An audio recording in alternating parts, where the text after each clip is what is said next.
ঈমান ভঙ্গের মেজর 10টি কারণ। 1 নম্বর, আল্লাহর ইবাদতের মধ্যে শিরিক করা। 2 নম্বর, আল্লাহ ও আল্লাহর বান্দার মাঝে কাউকে মাধ্যম করে আল্লাহ তাআলাকে ডাকা। 3 নম্বর, কোনো মুশরিকদের কাফের মনে না করলে বা তাদের মুশরিকের ব্যাপারে সন্দেহ পোষণ করলে কিংবা তাদের মতবাদ সমূহকে সঠিক মনে করলে।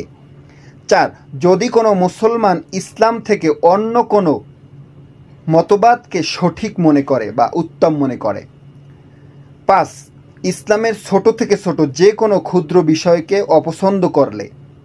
6, ইসলাম ধর্মের কোনো আইন কানুন অথবা শাস্তিবিধানকে ঠাট্টা মশকরা করে দেখলে সে কাফের হয়ে যায়।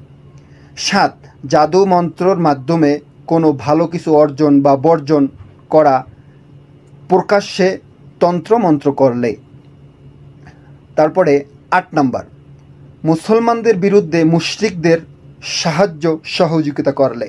9, ইসলাম ছাড়া অন্য কোনো ধর্ম পালন করলে জান্নাতে যাওয়া সম্ভব অথবা আল্লাহ তাআলাকে খুশি করা সম্ভব এমন বিষয় যদি আপনার ভিতরে থাকে, ঈমান চলে যাবে। 10, আল্লাহর মনোনীত দিন থেকে মুখ ফিরিয়ে নিলে আপনার ঈমান চলে যাবে।